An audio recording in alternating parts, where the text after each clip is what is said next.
Aujourd'hui, que devient la parole lorsqu'elle cesse d'être humaine ?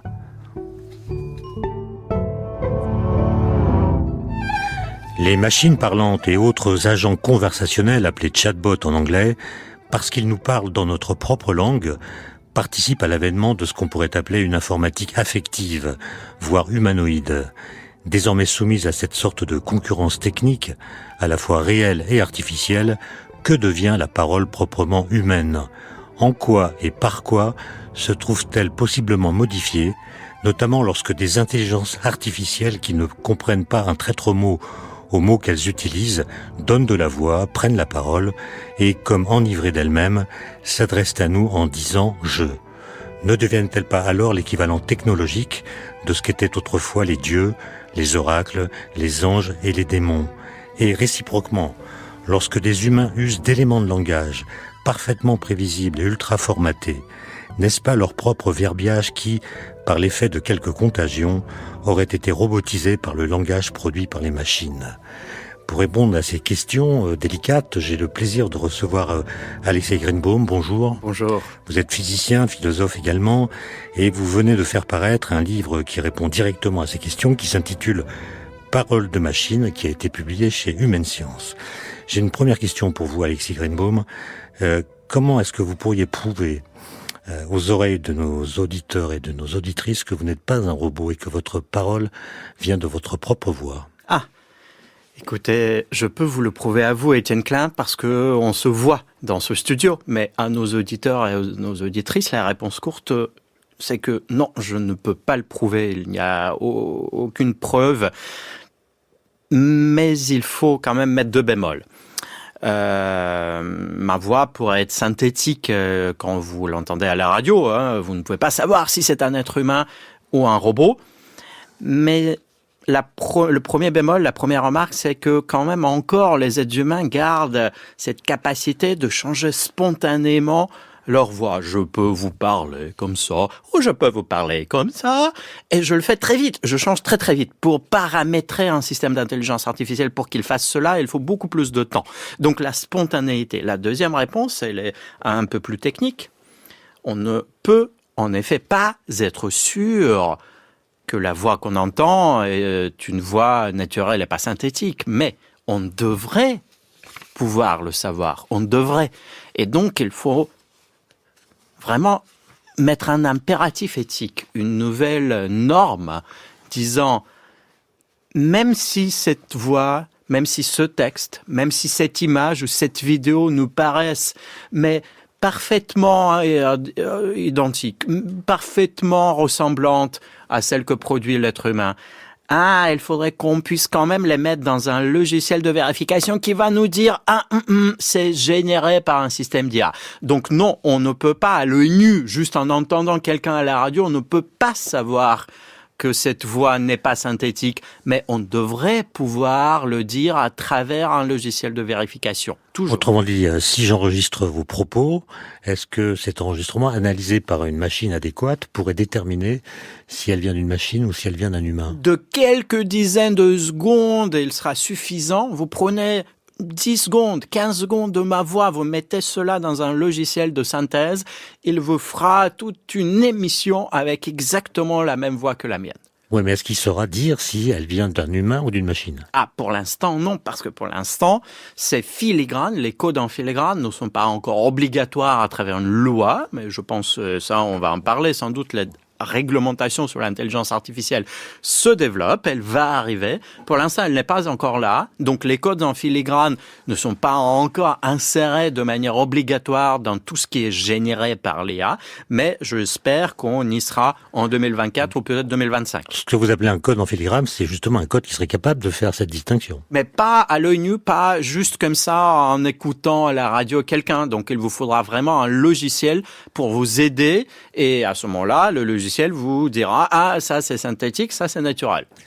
Alexei Greenbaum, aujourd'hui tout le monde parle de l'intelligence artificielle et vous dans votre livre, vous ne parlez pas au singulier, vous parlez toujours de système d'intelligence artificielle. Alors pourquoi cette nuance ? Alors c'est un nom technique, intelligence artificielle. Il ne faut pas anthropomorphiser les systèmes techniques, même si évidemment elle nous invite en fabriquant des textes qui sont exactement comme les nôtres ou des images qui ressemblent aux nôtres. Donc la projection des qualités humaines, elle ne peut pas être complètement effacée, mais parfois elle peut être dangereuse. Et justement, moi, j'essaie de mettre quelques limites à cet anthropomorphisme sans pouvoir l'effacer complètement. Personne ne peut le faire, mais quand même le limiter, le contraindre un tout petit peu. Donc je préfère dire un système d'IA plutôt qu'une IA.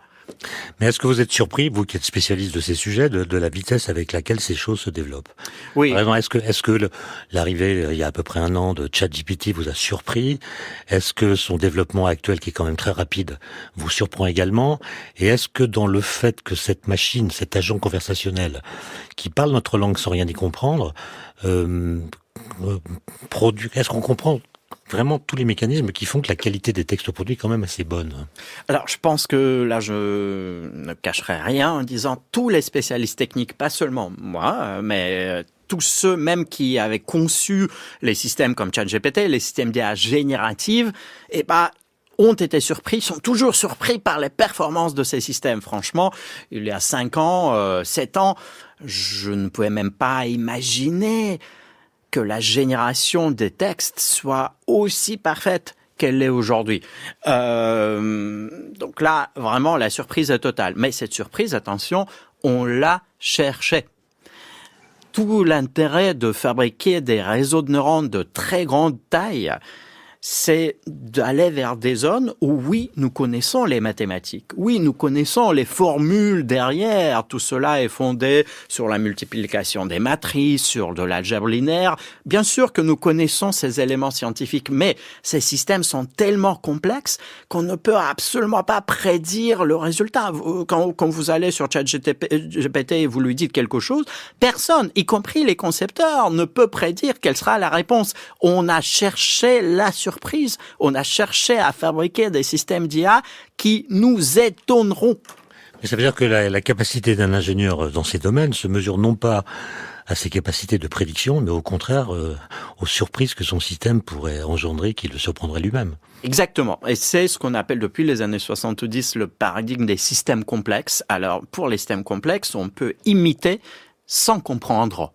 Donc, on a imité ce réseau de neurones qui est dans notre cerveau en faisant quelque chose de très différent. D'ailleurs, par conception, c'est un énorme réseau de neurones. Il y a des centaines de milliards de neurones artificiels qui ne ressemblent pas à ceux de notre cerveau, mais de par cette simple complexité, enfin, permettez-moi ce mot simple complexité, c'est vraiment l'effet de la complexité. Vous mettez quelques centaines de milliards de ces paramètres et hop, le réseau de neurones vous sort un texte d'une qualité incroyable, tandis que exactement le même réseau de neurones, s'il est 100 fois plus petit ou 1000 fois plus petit, vous fait des phrases qui sont vraiment très pauvres et vraiment. Mais pas Alexis Raymond, intéressantes. qu'est-ce qu'on appelle un paramètre dans ces systèmes ? Alors, les paramètres dans ces systèmes, pensez peut-être un réseau où sur chaque arête qui relie deux points du réseau, il y a un nombre. C'est ce qu'on appelle mathématiquement un graphe. Alors là, ici, vous avez des points numériques qui pondèrent les liens entre ces neurones artificiels. Et donc, c'est l'ensemble de ces paramètres. Le terme technique, c'est hyperparamètres. Mais on va les appeler paramètres, c'est plus simple. L'ensemble de ces paramètres qui définit les liens, la force des liens entre différents réseaux de neurones. C'est comme les synapses dans le cerveau humain, le cerveau biologique, sauf que là, ce sont des synapses numériques. Finalement, le réseau de neurones ne fait qu'une chose, et il calcule les milliards de ces nombres qui sont attachés aux synapses numériques. Vous mettez 200 milliards de nombres, il n'y a que 200 milliards de nombres. Et ce modèle qui ne contient que des nombres est parfaitement capable de générer pour nous un langage qui fasse un sens, qui ait un sens humain. Et c'est ça le miracle de ces dernières années, la révolution des transformers de 2017. C'est que finalement, un système de pur calcul qui ne fait que calculer des nombres, finalement des 0 et des 1, au niveau des processeurs informatiques, il n'y a que des nombres, il n'y a pas de signification, il n'y a pas de mots. Tout cela est émergent, tout cela est dans le monde humain, et pourtant, ces phrases, pour nous, les êtres humains, ont parfaitement un sens. Ça veut dire qu'on peut produire des textes qui ont du sens pour nous, qui ont une signification, sans que la machine en l'occurrence, qui produisent ces textes, conçoivent la notion même de sens. Alors, la machine ne comprend rien, mais vous allez probablement me demander comment ça marche. Et si cela vous intéresse, je vous réponds en 2 points. J'allais le faire. Hein? J'allais le faire. Exactement. Allez-y. En 2 points, comment ça marche pour que vous voyez vraiment que la notion de sens est totalement étrangère, comme toute notion d'ailleurs, à cette machine. Et je vous le raconte en 2 points. Je commence par mon second point, si vous me permettez. Je commence par le 2e point. Alors, cette machine, donc j'ai dit un énorme réseau de neurones, des centaines de milliards de paramètres, il va jouer au cache-cache avec lui-même. Qu'est-ce que cela veut dire ? Il a un énorme corpus d'apprentissage. À peu près tous les textes qu'on trouve sur Internet, des téraoctets de textes, beaucoup plus qu'un être humain puisse lire de toute sa vie, des milliers et des milliers des bibliothèques nationales de France. Il va se cacher un mot quelque part parmi ces textes. Par exemple, on va dire ce mot c'est, je ne sais pas, lion. Lion, pourquoi pas.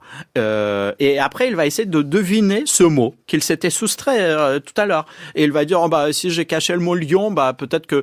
Alors, il ne sait pas ce que c'était lion. Donc, il va calculer, il va dire 60% de probabilité que c'était lion, peut-être 40% que c'était tigre et 10% que c'était savane. Parce que la savane, elle aussi, elle est corrélée, elle est liée au lion, n'est-ce pas? Alors ensuite, il va se montrer à nouveau ce mot, il va mettre à jour ces paramètres dont nous avons parlé, les milliards de paramètres, il va jouer des trillions de fois pendant des mois entiers au cache-cache comme cela. Le nom technique, c'est l'apprentissage par autosupervision. Mais ça n'est pas encore l'apprentissage par autosupervision qui est au centre de la révolution des transformers qui arrive en 2017 et qui fait en sorte qu'aujourd'hui, ces systèmes sont si puissants.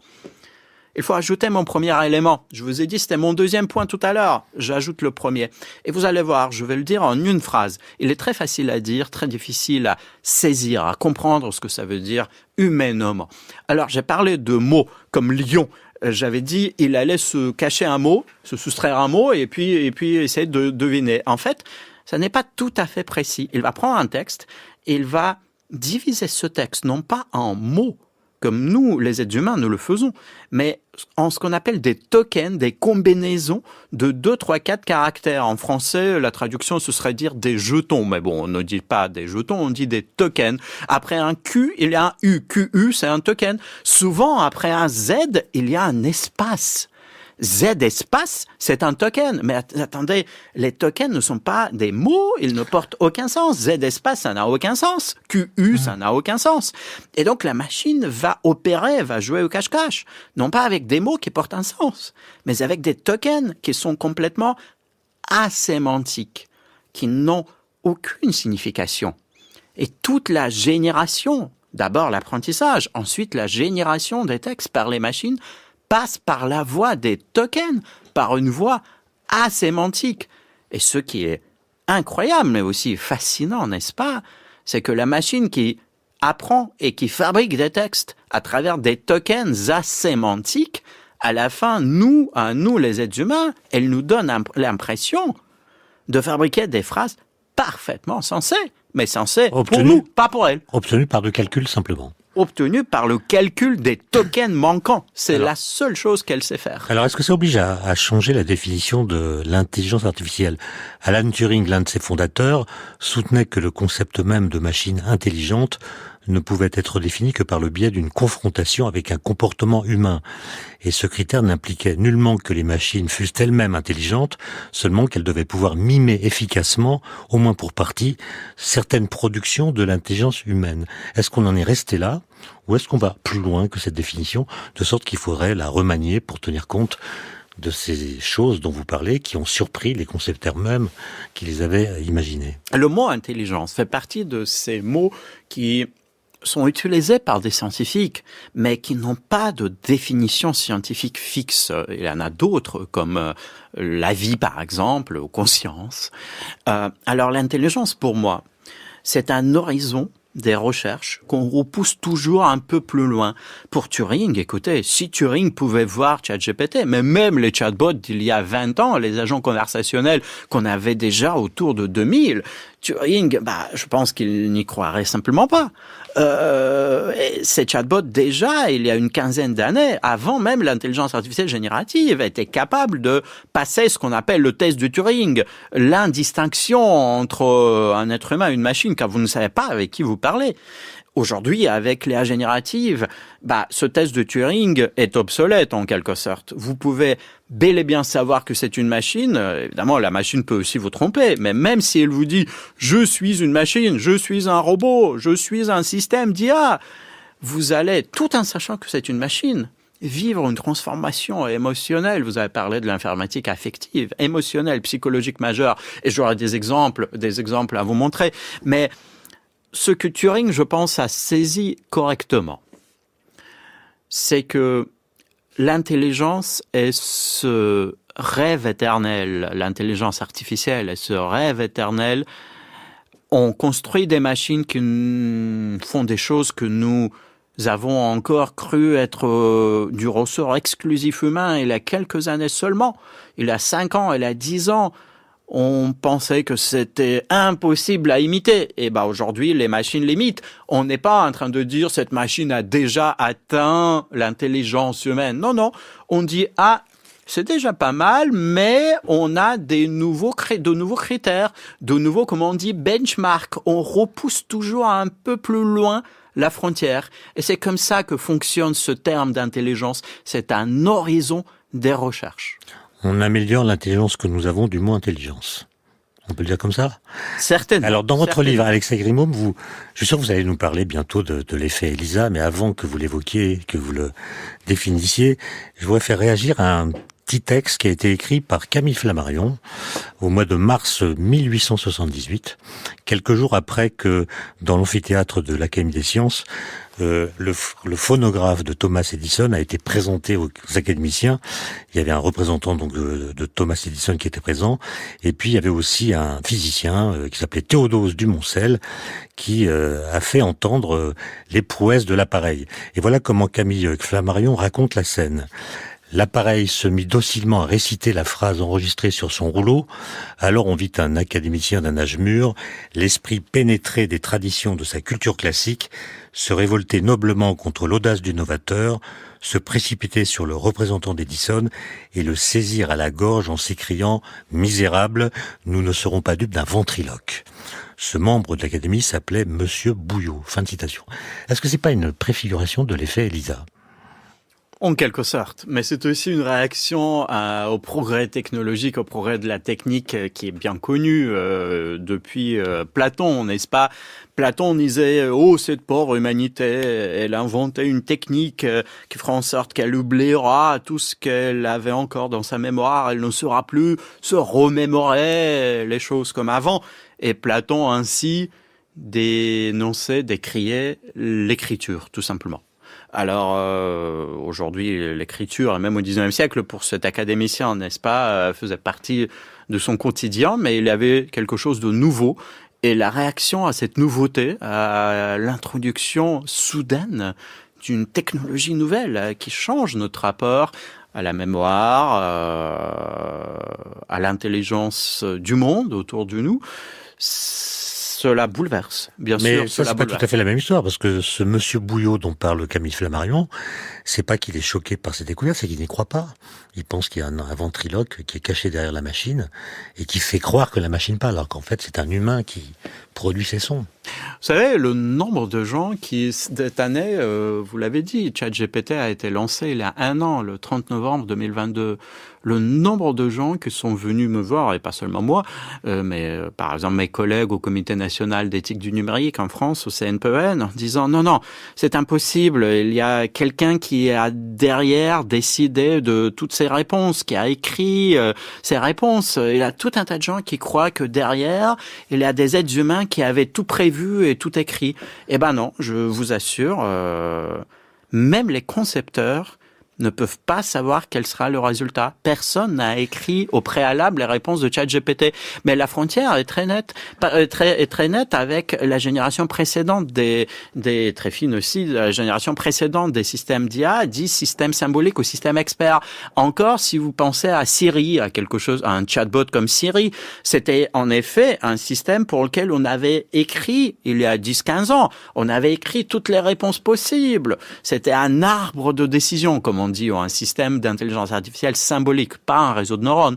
Tandis qu'aujourd'hui, nous avons des systèmes d'intelligence artificielle pour lesquels aucun être humain n'avait jamais écrit des réponses. Mais ces systèmes ont été éduqués par des textes écrits par des humains.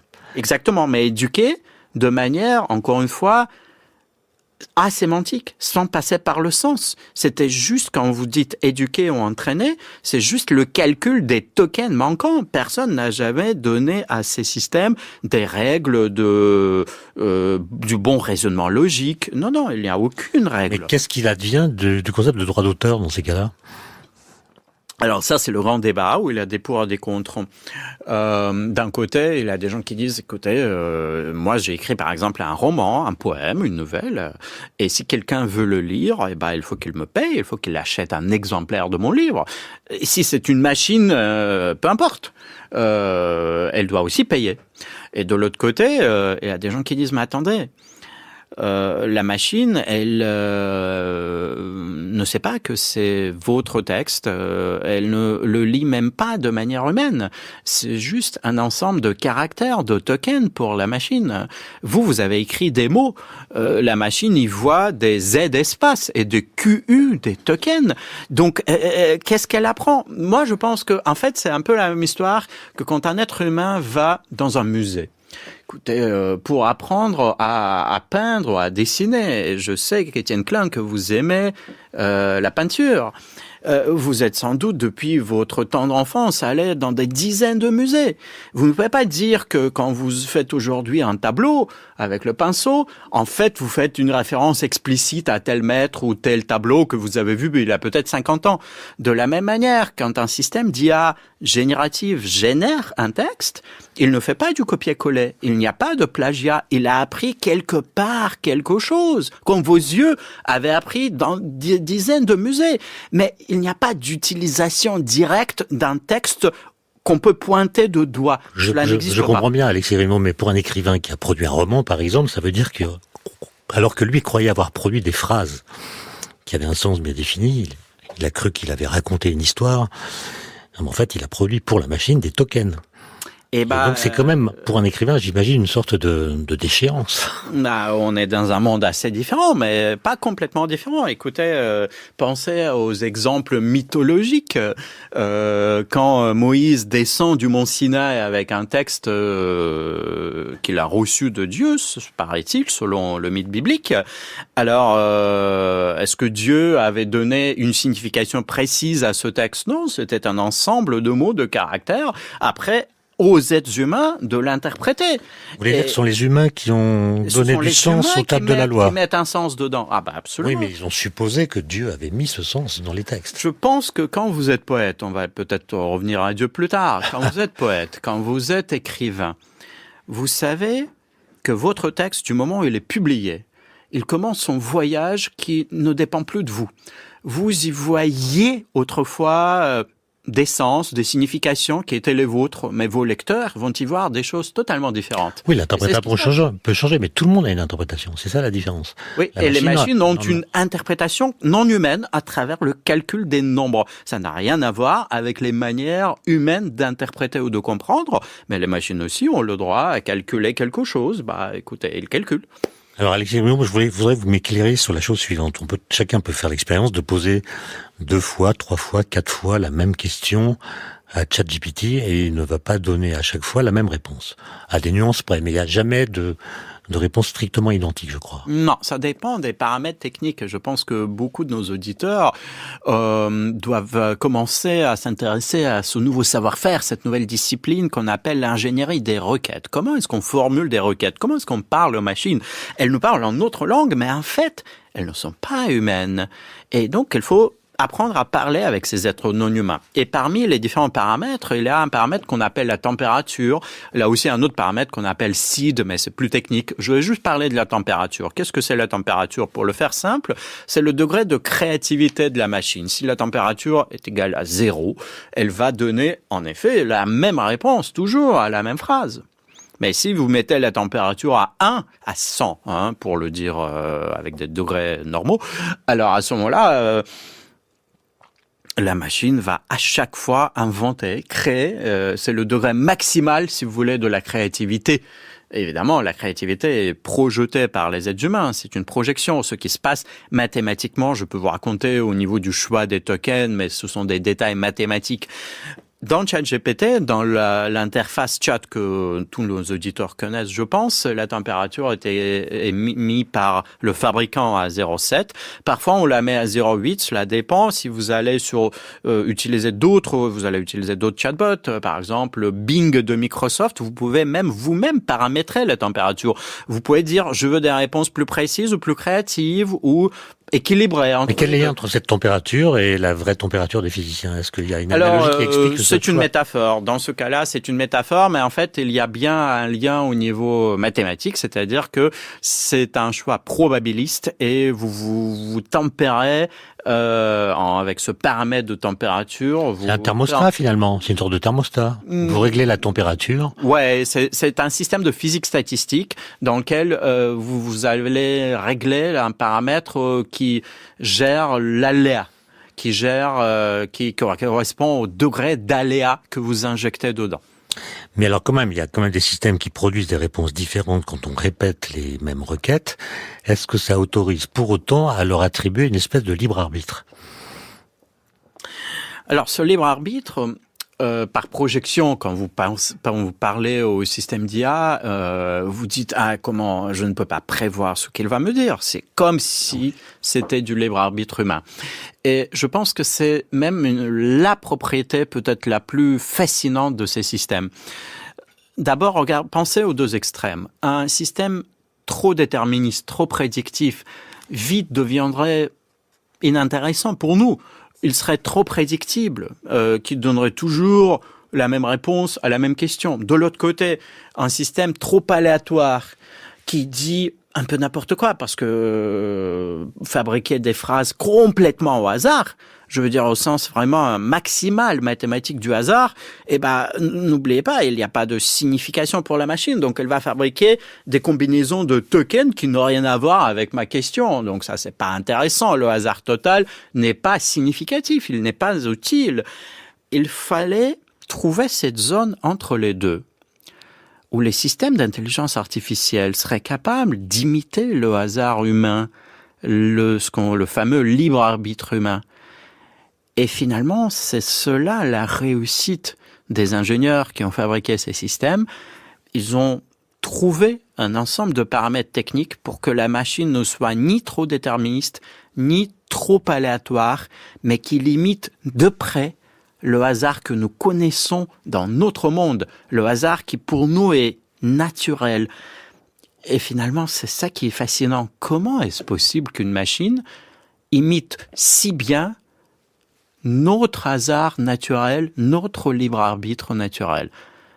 Ça, on n'a toujours pas de réponse scientifique. Mais peut-être on est tombé sur cette capacité des machines, mais on ne sait pas pourquoi. Peut-être notre libre arbitre est lui-même déterminé par des processus analogues.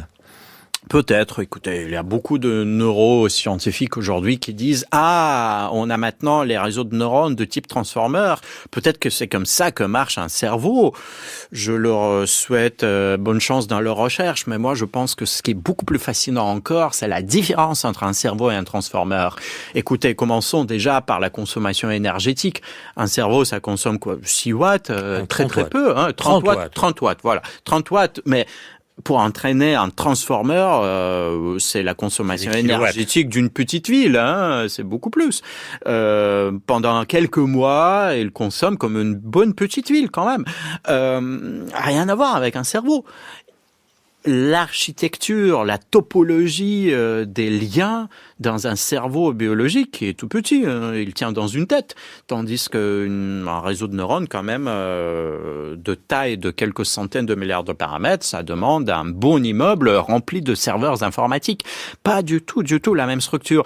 Donc il y a plein de différences et évidemment ces différences matérielles dont j'ai parlé, énergétiques, matérielles, se traduisent aussi en différences de comportement.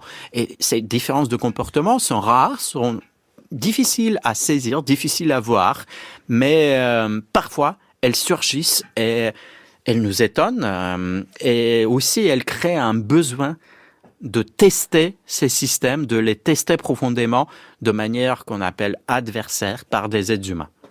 Alex Grimaud, on a fait un détour là en partant de ces histoires de température et de hasard, mais ma question initiale qui est provoquée par la lecture de votre livre Paroles de machine, c'est qu'est-ce qu'on appelle cet effet ELISA qui a été ainsi nommé par un ingénieur d'IBM en 1963. Et pourquoi est-ce qu'il vous intéresse autant et pourquoi, l'ayant bien compris, il vous donne l'envie de parler des démons, des anges, de toutes ces créatures du passé, entre guillemets, qui prenaient elles aussi la parole? Vous avez commencé en me demandant si ma voix était synthétique pour nos auditeurs ou pas. Eh ben, supposez pour un instant, supposez que oui, supposez que les auditeurs de cette émission sont en train vraiment d'entendre une réelle voix synthétique, une voix synthétisée. Est-ce que cette information les laisserait complètement indifférents? Est-ce qu'ils auront encore envie d'écouter cette émission? Je pense qu'ils ont quand même envie d'écouter cette émission. Parce que même si vous savez que c'est une machine qui est derrière un texte ou une voix, cette machine produit sur vous, à travers le langage, un vrai impact, un véritable effet émotionnel, psychologique, même si vous savez que c'est une machine. Et l'effet ELISA, c'est ce que l'auteur du premier chatbot en 1965, Joseph Weizenbaum, à Boston, au MIT, aux États-Unis, décrit dans son article en disant « Les utilisateurs de mon premier chatbot, dit-il, en 1965, savaient bel et bien que c'était une machine, n'étaient absolument pas en situation de confusion à la thèse de Turing. Non, ils le savaient. Et pourtant, en discutant avec une machine qui à l'époque était simplissime, bien plus simple que ce que nous avons aujourd'hui, au bout de quelques phrases, il commençait à projeter sur cette machine, sur ce chatbot, des émotions, des états d'âme. Il disait « tu t'es fâché, tu es contente ». Et c'est ce qu'on appelle l'effet ELISA. Du moment où la machine vous parle en langue naturelle, même si vous savez que c'est une machine, même si quelqu'un vous a dit « ah, cette voix est une voix synthétique en fait », ben, peu importe, vous pouvez le savoir. Et pourtant, vous allez vivre une transformation émotionnelle, psychologique, majeure, tout en sachant que c'est une machine qui parle. Mais en fait, on peut inverser le raisonnement et dire que pour entendre sa propre voix, c'est-à-dire telle que les autres qui nous écoutent l'entendent, il faut une machine. La voix qu'on entend à l'intérieur de sa tête n'est pas celle qu'entendent ceux qui nous écoutent. Et donc là, à la radio, on peut écouter sa propre voix comme on ne l'entend pas lorsqu'on est à l'intérieur de soi-même. Vous savez, ce rôle de miroir qui nous permet à nous, les êtres humains, de nous connaître mieux, de nous comprendre un peu mieux. Ce rôle de miroir appartient aujourd'hui au système technique. Autrefois, appartenait aux oracles, par exemple. Aux oracles, aux anges et démons qui nous parlaient en notre langue sans être humains, bien sûr. Et en lisant ces grands textes sur, par exemple, l'oracle d'Apollon à Delphes, finalement, on comprend que ceux qui posaient des questions et dont les vies étaient transformées par les réponses de l'oracle, ils savaient bel et bien que c'était pas un être humain qui leur parlait, et pourtant ils découvraient à chaque fois quelque chose à propos d'eux-mêmes, de leur vie, de leur monde. Donc aujourd'hui, ces systèmes d'intelligence artificielle, bien sûr, nous amènent dans un monde où, au quotidien, nous côtoyons des agents non humains qui nous parlent en notre langue, comme autrefois, nos ancêtres vivaient dans un monde où pour eux, il y avait des anges, des démons et des oracles qui pour eux étaient tout à fait réels et qui leur parlaient en leur langue, sans être humains. Mais ils les entendaient pas, ils les lisaient éventuellement. Alors, nous lisons ce que dit ChatGPT. Les oracles de Delphes, il les entendait souvent. Il y en avait d'autres en Égypte qui parlaient avec une voix artificielle, semble-t-il. L'histoire de l'Antiquité est pleine de différents types d'oracles, de démons, d'anges. Donc vous voulez dire qu'on n'a pas attendu les chatbots pour entendre des voix artificielles ? On n'a sans doute pas attendu les chatbots, mais ce que je veux dire aussi, c'est qu'il ne faut pas mettre un signe d'égalité entre les deux. Pour comprendre un chatbot, ça n'est pas la même chose qu'un dieu ou un oracle, d'accord ? Mais pour comprendre l'effet de ces agents non humains sur nous, les êtres humains, il serait peut-être intéressant de dire « Ah, c'est pas la première fois que nous rencontrons des agents non humains qui nous parlent en notre langue. Essayons de tirer quelques leçons, quelques enseignements de nos interactions dans les mythes, dans les légendes, avec ces anges et des démons, pour les appliquer à notre interaction technologique avec ces systèmes techniques. » Et c'est ce que j'essaie de faire dans mon livre. Vous essayez d'appliquer ce qu'on a appris grâce à la mythologie, à la manière de comprendre les machines d'aujourd'hui. Mais avant de revenir sur ce sujet qui est passionnant, Alex Raymond, je voulais avoir votre réaction à une phrase de Wittgenstein que personnellement j'ai du mal à comprendre. Je vous la lis et vous me direz ce que vous en pensez. Wittgenstein écrit « Si j'écoutais ce que dit ma bouche, je pourrais dire que quelqu'un d'autre parle par ma bouche. » Comment est-ce que vous comprenez ça ?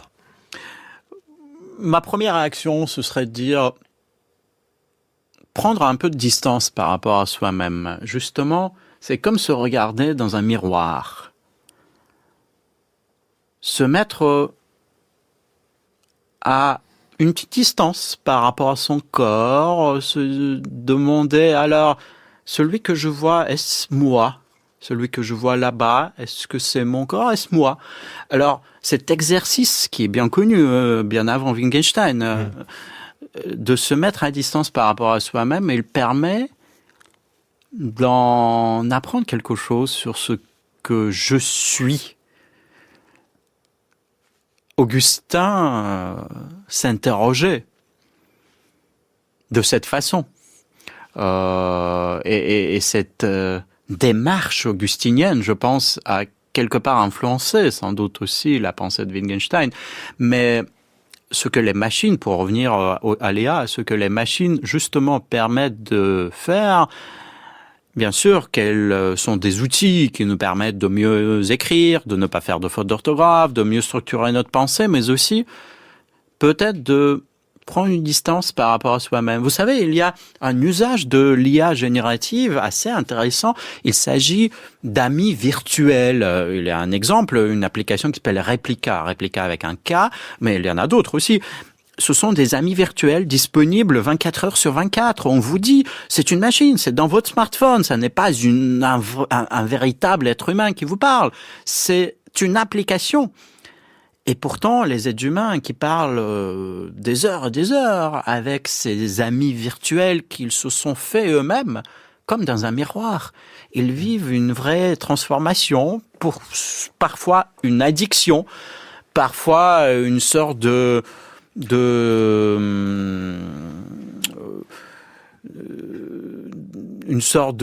thérapie auto-programmée. Mais pour que ça marche, est-ce qu'il faut donner à cette machine un nom?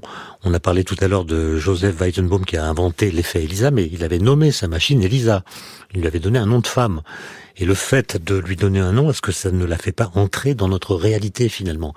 Et par ce biais-là, on finit par lui attribuer une personnalité, une identité. Et d'ailleurs, on peut presque se demander si ce lien entre voix et personnalité n'est pas finalement quelque chose qui nous touche aussi, nous les humains. L'exemple que je voulais vous citer, c'est celui de Stephen Hawking qui a perdu la voix assez rapidement à cause de sa maladie, et on lui a offert un synthétiseur vocal qui au début était très rudimentaire et lui donnait une voix très métallique. Et quelques années plus tard, on lui a proposé une machine plus puissante qui produisait une voix qui semblait moins artificielle, et il a refusé, au motif que cette voix d'avant était devenue la sienne finalement, et sa personnalité s'était projetée dans cette voix. Alors, dans ce que vous avez dit, il y a deux choses, je pense, que nos auditeurs devraient peut-être mieux saisir et de séparer un tout petit peu. Je commence par l'histoire de Hawking et puis on reviendra à la première question. Dans l'histoire de Hawking, ce qui est fondamental, c'est que l'être humain, lui, change aussi. Ce n'est pas seulement la machine qui apprend sur nos données et il nous imite, mais l'être humain qui interagit avec ces machines. Hawking, avec sa voix métallique, il a changé. Il est devenu quelqu'un d'autre, quelqu'un qui s'identifiait avec cette nouvelle voix. Et donc, quand nous interagissons avec les machines, ça va dans les deux sens. Les machines nous imitent, mais nous aussi, nous devenons un peu différents. Notre condition humaine change un tout petit peu. Nous imitons quelque part les machines. Et c'est cette double imitation qui est le mécanisme réel et efficace qui change l'humanité dès maintenant. Non pas notre concurrence avec des super intelligences qui viendraient nous faire la guerre. Non. Mais la double imitation. Ça, c'est le deuxième point. Je reviens peut-être à votre première question et j'ai pourvu une histoire. Justement, on a parlé des mythes et de leur intérêt. Une histoire mythologique à côté. Cette histoire, elle est bien connue. Je la tire du livre de la Genèse. Dans le livre de la Genèse, ce que je pense certains de nos auditeurs savent, Dieu fait passer devant Adam les animaux et les oiseaux pour qu'Adam leur donne des noms. Alors, un commentaire rabbinique très ancien, qui a 15 siècles, même plus, dit ceci. Avant d'envoyer les animaux et les oiseaux devant Adam, Dieu les envoyait devant les anges de service. Et les anges de service n'ont pas su donner de nom. Alors Dieu les envoyait devant Adam. Mais il faut toujours interpréter le mythe. Comment ça, les anges de service qui, dans le mythe, savent bien parler la même langue qu'Adam, n'ont pas su donner de nom, tout en parlant la même langue? Qu'est-ce que c'est donner un nom? Quel est le rôle du nom? Vous avez parlé d'Elisa. On peut aussi, par exemple, donner un nom à un chatbot qui imite une personne décédée. Si on l'appelle par le même nom que la personne décédée, est-ce que c'est un peu cette personne-là ou pas? Et donc, donner ça se fait, nom, c'est ce qu'on appelle je reviens au mythe. Pour moi, donner un nom, et Adam ici, évidemment, c'est le symbole de l'humanité, de nous tous, c'est établir une relation avec autrui. C'est faire entrer l'autre dans sa réalité, dans notre réalité, quel que soit le statut de l'autre, que ce soit un animal, un oiseau, comme dans le mythe, ou une machine, comme aujourd'hui. À travers cet acte de langage, l'acte de nommer, on en fait une partie de notre réalité, quelqu'un qui, à travers la langue, à travers le dialogue, va nous influencer. Et c'est pour cela que la leçon du mythe pour, par exemple, les juristes parmi nos auditeurs, quand le règlement général à la protection des données, le RGPD, dit il faut toujours informer le consommateur qu'il est en train de parler avec une machine de manière claire et compréhensible, il doit être informé. Mais bien sûr qu'il doit être informé. Mais qu'est-ce que ça va changer? Eh ben, pas grand-chose. Parce que même si vous savez que le statut ontologique, c'est que c'est une machine ou que c'est un animal ou un oiseau, l'effet que cette machine va vous faire passe à travers la relation. C'est la relation qui est importante. Et c'est ce statut relationnel qui devient vraiment efficient, véritablement efficient dans l'analyse de l'impact de l'IA sur l'homme. Alors, on va inverser le titre de cette émission, Alexis Greenbaum. J'avais proposé comme titre « Que devient la parole lorsqu'elle cesse d'être humaine ?» On va inverser la question et poser celle-ci « Que devient la parole humaine lorsqu'elle est ainsi aidée, concurrencée, doublée par une parole technique ?» Qu'est-ce que cela va changer à notre façon de parler? Par exemple, on a parlé de l'apprentissage de ces machines. Est-ce qu'on doit leur apprendre les insultes, par exemple? Est-ce qu'on les autorise à nous insulter ou bien à répondre par des insultes aux insultes qu'on pourrait leur adresser? Et qui décide de ça? Merci pour cette question. Cette question, elle mériterait peut-être un exposé d'1 heure à elle seule. Je commence par l'histoire des insultes. Aujourd'hui, on dit il y a du langage toxique. Il y en a même plusieurs dizaines de types. Par exemple, les insultes. Il faut les éliminer, on est d'accord. Il faut aussi peut-être éliminer les conseils médicaux d'une machine qui n'est pas un médecin, donc elle n'est pas habilitée à donner des conseils médicaux. Donc il faut aussi éliminer cela. Il faut éliminer plein de choses dans le langage de la machine. mais ça n'a pas toujours été si évident que cela.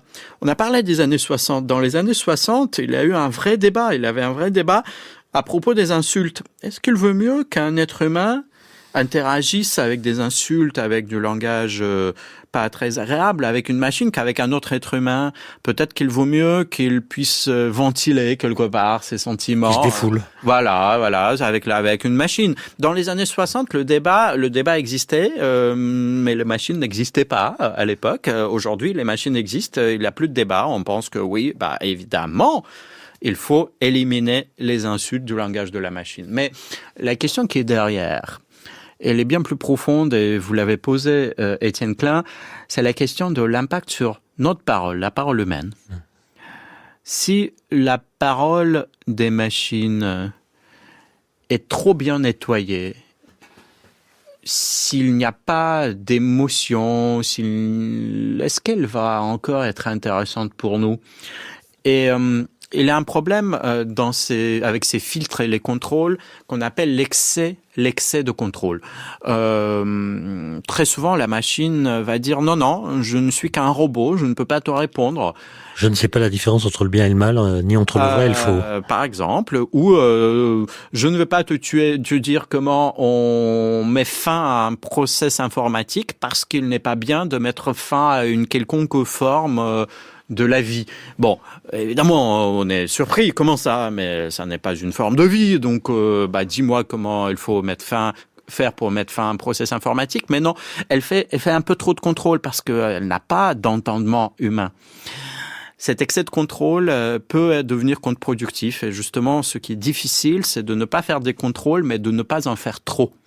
Il ne faut pas faire trop de contrôle, ça c'est compliqué.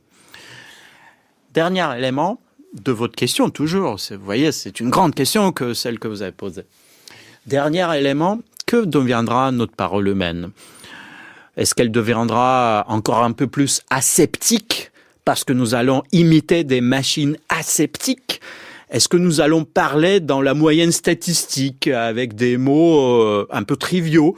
Parce que la machine, vous savez, elle fait des analyses statistiques, probabilistes. Elle ne fait pas de la très grande poésie, n'est-ce pas? Alors, je pense qu'il y aura deux qualités. Dans mon livre, je les appelle des H-qualités, des qualités humaines, H pour homme, pour être humain, qui resteront de notre ressort humain. Et ces deux qualités sont le vrai et le beau. Imiter le vrai, ça n'est pas dire vrai. Imiter le beau, ça n'est pas faire quelque chose de beau. La machine ne fait qu'imiter. Elle peut imiter 1000 fois, 10 000 fois. Elle peut vous faire 10 000 poèmes comme un bon graphomane, mais lequel sera beau, elle ne saura pas le dire. C'est à nous de dire, dans le deuxième, il y a une rime qui est magnifique, et dans le numéro 88, il y a peut-être une strophe qui est géniale. Donc, je vais prendre ces deux et je vais dire ça, c'est beau. Mais c'est pas la machine qui va nous dire ce qui est beau. Et donc, pour nous, et je termine mon livre là-dessus, je pense que la spécialité de l'humanité dans les décennies à venir, c'est pas une affaire d'un an, mais dans les décennies à venir, nous allons nous spécialiser sur ce qui sort de la moyenne, sur le beau et le vrai, parce que la moyenne, elle, sera assurée par les machines, sera fournie, générée par les systèmes d'intelligence artificielle. Alors, pour avoir corrigé quelques copies dont j'ai découvert ensuite qu'elles avaient été rédigées non pas par mes étudiants, mais par ChatGPT, je suis inquiet. Et je voudrais savoir si j'ai raison d'être inquiet pour l'avenir de l'imparfait du subjonctif. Alors, l'imparfait du subjonctif... Parce qu'il n'existe pas dans les textes que j'ai lus. Alors, je sais qu'en le demandant, on peut le voir advenir dans les réponses, mais très peu de gens le demandent. Donc, est-ce que ça va pas conduire à un aplatissement de la langue avec l'abandon de formes conjugales qui participaient à sa richesse? Mettez 20 à ceux de vos étudiants qui savent prompter pour obtenir de l'imparfait du subjonctif de la machine ou pour obtenir du langage vraiment élégant. C'est trop facile parce que ce que je noterai là, c'est pas la qualité de la copie, mais le fait qu'ils ont prompté. Ah, vous allez leur faire un cours de prompting, n'est-ce pas? Prompting, c'est ce nouveau savoir-faire, cette nouvelle discipline qui nous permet de parler avec ces machines pour susciter des réponses qui sortent de l'ordinaire. C'est très compliqué. Et il y a 2-3 conseils, peut-être trois petits conseils. Oui, on peut demander des fautes d'orthographe. Mais pour revenir d'abord aux étudiants quand même. Ouais. Déjà, la question est très très importante. Comment est-ce qu'on va encore entraîner des cerveaux humains à l'ère des systèmes d'intelligence artificielle, des transformers? Que vont apprendre ces cerveaux humains? Et bien sûr qu'il y aura des évolutions lentes, parce que le système d'éducation nationale ne change pas en quelques mois. Mais j'ai quand même une bonne nouvelle, c'est que pour tous les professeurs qui nous écoutent, ces filigranes, ces codes lisibles par la machine, invisibles à l'œil nu, mais lisibles par la machine, vont devenir une nouvelle norme, une nouvelle obligation pour les fabricants des systèmes d'IA générative. Ils devront mettre dans ces machines, dans les productions de ces machines, des codes en filigrane qu'un professeur pourrait, en passant par un logiciel de détection, voir, trouver et dire « Ah, ça a été généré ».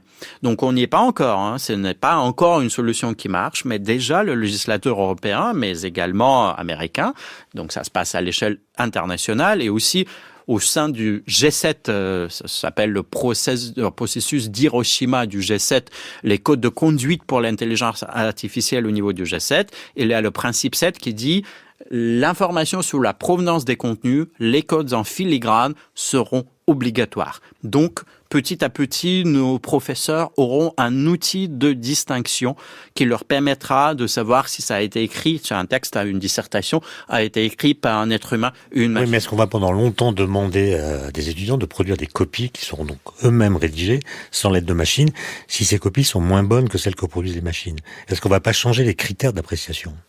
Je pense que là, ce qu'il faut apprendre aux étudiants, c'est de ne pas demander aux machines de produire la copie à leur place, mais de demander aux machines de corriger, de développer, de co-créer avec eux. Ça, c'est intéressant. C'est-à-dire un étudiant qui peut écrire un texte imparfait, un texte qui contient peut-être quelques erreurs d'orthographe, pourquoi pas, ou stylistiquement il est pas bon, et le mettra dans un système d'IA. Il dira « Ah, est-ce que tu peux analyser ce texte? Dis-moi ce qui va, ce qui ne va pas, est-ce qu'on peut améliorer ?» Et la co-création avec la machine, pour moi, n'est pas tellement un problème. Mais il faut absolument pas qu'un étudiant substitue le travail de son propre cerveau par celui de la machine. Mais est-ce qu'on va pas être tenté, je me fais l'avocat du diable, non pas par une co-création, mais par une délégation? Justement, pour la délégation, il y aura des codes en filigrane pour sanctionner la délégation. Oui, mais si la machine fait mieux que n'importe quel humain? L'humain, vous le sanctionnez, parce que ce que vous voulez évaluer quand vous êtes professeur, c'est l'être humain, c'est pas la machine. La machine, vous pouvez l'évaluer à travers des benchmarks techniques. Là, vous cherchez à évaluer l'être humain. S'il se fait substituer par la machine, il va prendre une sanction. Mais est-ce que vous êtes optimiste, Alexis Grimaud, à propos de l'avenir de ce qu'on pourrait appeler d'une façon générale la vie de l'esprit? Oui. Il y a Éric Sadin, un philosophe que vous connaissez, qui vient de publier un livre qui s'appelle La vie spectrale, et dans lequel il met en garde contre, je le cite, la pixelisation croissante de nos existences et le devenir légume de l'humanité, et il dénonce ce qu'il appelle le promptisme généralisé, qui concasse le rythme de nos existences et entraîne une puissante mobilisation de notre attention. Oui, j'invite cet auteur à relire Platon, et peut-être qu'il verra justement dans la dénonciation de l'écriture par Platon une petite analogie. Vous savez, l'écriture, elle a changé l'humanité profondément. Platon pensait que ça allait être désastreux, et non, ça ne l'a pas été. Mais pour revenir plus sérieusement, pour revenir à votre question, je pense que l'avenir de l'humanité, que je ne peux pas connaître, bien sûr, d'un côté, il sera dans cette spécialisation sur ce qui est beau et ce qui est vrai, et de l'autre côté, le vrai problème, c'est celui de la vitesse. Il ne faut pas que ce changement arrive trop vite. Il arrive très rapidement technologiquement. Ça fait 1 an que ChatGPT est connu du grand public, mais le changement humain dans la société humaine, il prend des générations et des générations, peut-être 1 ou 2 générations. Écoutez, les smartphones, il nous a fallu quand même quelques dizaines d'années pour complètement maîtriser les moteurs de recherche, les smartphones, l'électricité, l'automobile avant. Et ce sera la même chose avec l'IA générative. Il nous faudra 1 ou 2 générations pour l'intégrer à la vie de la société. Il faudra du temps et nous n'avons plus, Alexei Bruno, merci pour votre parole qui est tout à fait humaine, je le confirme. Mais tout de suite, nous retrouvons